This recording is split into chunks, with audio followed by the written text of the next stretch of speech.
além das queimaduras, o uso incorreto, né, desses instrumentos, né, os fogos de artifício e as fogueiras, também podem ocasionar outros acidentes, como incêndios, inalação de fumaça e mutilação de membros.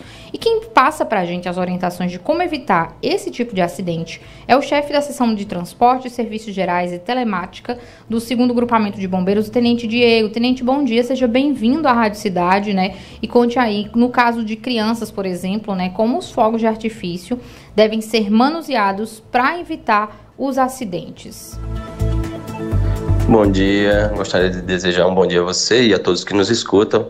Realmente é importante estar trazendo esse tema ao debate, né? Importante trazer à população, e eu agradeço a oportunidade de estar trazendo algumas orientações à população. Tá? Em relação às crianças que você falou, é interessante dizer que não é indicado que as crianças façam manuseio, façam a utilização de fogos de artifício, né? É importante que a utilização de fogos de artifício seja utilizada por adultos e seguindo as orientações do fabricante, né? Adquirindo esses produtos em lojas, em comércios que estão autorizados, estão devidamente regularizados, para que haja assim a segurança da eficácia e da qualidade do fogo de artifício. Ô, Tenente, e o senhor falou aí, né, que o ideal é que as crianças não utilizem, mas é praticamente cultural na nossa região, por exemplo, o uso daquelas chuvinhas, né, que os pais compram, o traque de sala. Então, até isso, os adultos têm que estar supervisionando e, se possível, estar manuseando, né, perto da criança, mas não a criança em si estar manuseando, né? Exatamente, né? Como você falou, isso é um período em que ocorre, devido à nossa cultura, né, festejos juninos, a utilização de muitos fogos, em especial as crianças, né, os pais, muitas vezes, para agradar os filhos, é realmente muito bonito aqueles fogos de artifício e trazem ali aquele momento de lazer, mas trazem também muito risco, né, para as crianças. Então, a utilização de chuvinhas pode ocasionar queimaduras, né, nas mãos das crianças ou mesmo no rosto, e principalmente em crianças menores, que não têm ainda a habilidade e a coordenação motora adequada para a utilização de alguns instrumentos, como esse da chuvinha, como você relatou.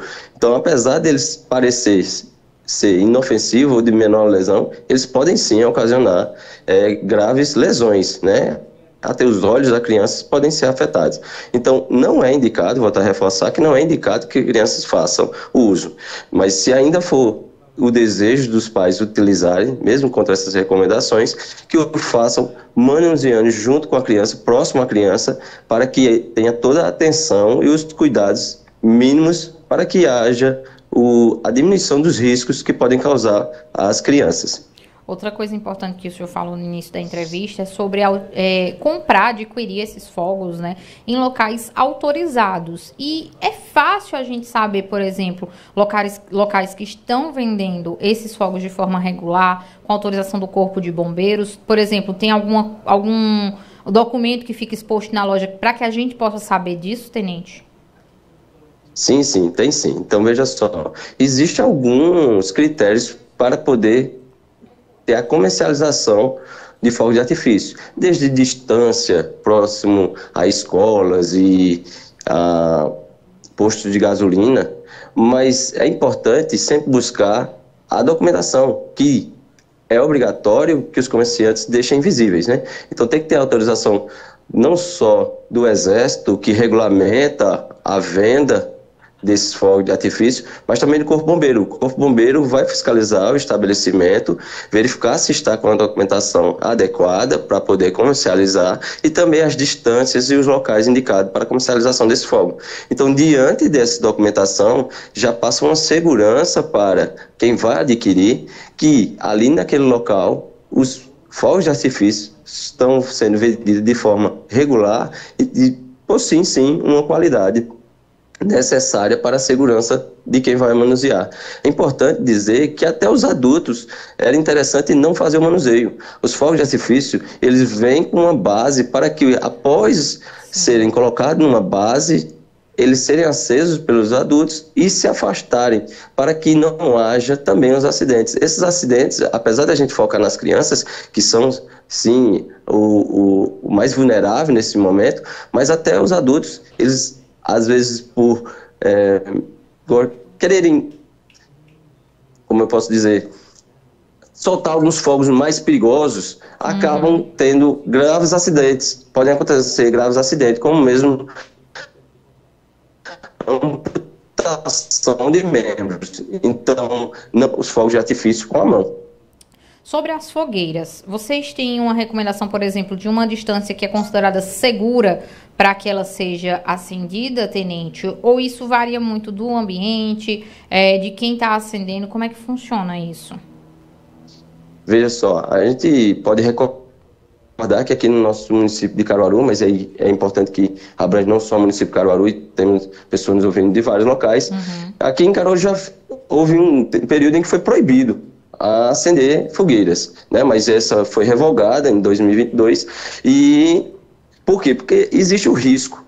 Então, as pessoas, quando forem acender fogueiras, devem ter cuidados necessários de manter as distâncias, principalmente de fiação. É um hábito em dias específicos, no período junino, que as pessoas façam fogueiras na frente da sua casa. Mas muitas vezes não acabam observando, fazem fogueiras muito altas e próximo à fiação, que podem vir a derreter e causar riscos de choques elétricos, e aí sim queimaduras também são causas de vários acidentes ocasionados por causa dessas fogueiras. Então, ao decidir por acender uma fogueira, é importante colocar em um local afastado de fiação elétrica, afastado de vegetação, para que ela não se propague para outros locais, né? E também é interessante fazer uma proteção, ou então ter sempre um adulto próximo a ela, para que crianças não fiquem jogando produtos dentro da fogueira. E muitas vezes alguém faz a utilização de líquidos inflamáveis para acender a fogueira e depois acabam deixando esses recipientes vazios, mas ainda com as substâncias impregnadas nele, próximo à fogueira. E muitas vezes as crianças acabam jogando e ocasionando acidentes graves, não só a criança, mas as pessoas que estão ali próximo. Então, é indicado que esteja sempre um adulto presente nesses momentos em que esteja acesa a fogueira. E por falar em produtos, né, tem os que são indicados e tem os que são contraindicados, no caso, para quem vai acender a fogueira, né, tenente? Sim, sim. Na verdade, o mais interessante é que seja utilizado lenha seca e pequenos gravetos para utilização, pequenos capins secos para fazer a atualização. Apesar de demorar um pouco mais para que a fogueira seja acesa, mas ela minimiza os riscos, né? Então não é indicado o uso de álcool, de gasolina, porque são produtos muito inflamáveis e dependendo da quantidade, muitas vezes a pessoa não sabe a quantidade, quer que pegue logo fogo aquela madeira e muitas vezes ela pode estar úmida, é um período chuvoso, pode estar úmida e ele quer botar grande quantidade. E isso acaba ocasionando graves acidentes. Então, não é indicado o uso de líquidos inflamáveis nesse local. Inclusive, a Anvisa, há pouco tempo atrás, há cerca de pouco mais de 2 meses, um mês, proibiu a venda de álcool na sua forma líquida, né? Justamente porque há o alto risco de incidentes com a população. Bom, e a gente sabe que, infelizmente, mesmo que a gente traga sempre essas orientações, que todo ano a gente esteja falando, olha o cuidado, preste atenção, ainda acontecem acidentes, né? Então, quais são as orientações do Corpo de Bombeiros, se caso algum acidente acontecer, com fogueiras, com fogos de artifício e até mesmo balões, que a gente sabe que é proibido, mas ainda tem gente que solta balão aqui na região. Então, assim, o que é que faz em caso de acidente, tenente? É importante você trazer esse questionamento. Realmente a gente está sempre orientando, mas acaba as pessoas ocorrendo incidentes, né? Você levar em consideração que esse período de junho e julho são os meses em que temos maior quantidade de ocorrências envolvendo queimaduras, né? Cerca de 25% de todas as ocorrências ocorrem nesses meses. Então é importante a população, a depender da gravidade da queimadura, tomar algumas medidas. Então, muitas vezes ela foi mais superficial, só foi aquele vermelhidão. Então, ela vá com água corrente, morna ou fria, durante cerca de pelo menos 10 minutos. em abundância, deixar a água para ali trazer aquela sensação de alívio, né, para a pessoa que sofreu a queimadura.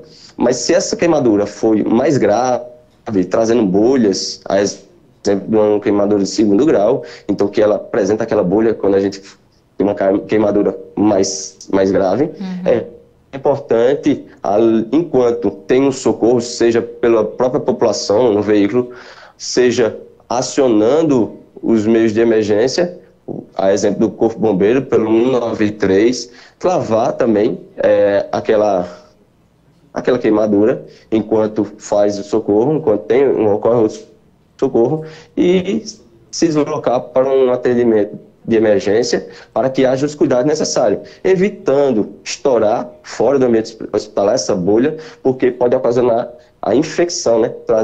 Permitir a infecção. Então, as pessoas, por vezes, têm um hábito cultural de colocar alguns produtos, seja pasta de dente, borra de café. Esses produtos podem trazer um pequeno alívio momentâneo, mas elas agravam a situação. Então, elas podem trazer também a irritação e agravar a situação. E se elas grudarem na pele e for necessário levar ao hospital, vai fazer a limpeza por meio de raspagem, ou seja, vai escovação daquela. Então vai acabar sentindo mais dor, mais desconforto à vítima. Então o ideal é que faça essa lavagem por meio de água corrente, fria ou morna, não água gelada, que pode agravar a lesão, né? E aí se deslocar para um ambiente de emergência para que haja os cuidados necessários. Tenente Diego, muito obrigado pelas orientações. A gente deixa aqui nossa torcida para que as pessoas se conscientizem, né, dos riscos e que elas possam brincar, se divertir, mas tudo com muita segurança. Muito obrigada, desejo aí um bom trabalho durante esse mês de junho para todos que fazem o 2º grupamento de bombeiros. Um forte abraço e até a próxima. Forte abraço. A gente conversou com o Tenente Diego, que é chefe da seção de transporte, serviços gerais e telemática do 2º grupamento do Corpo de Bombeiros.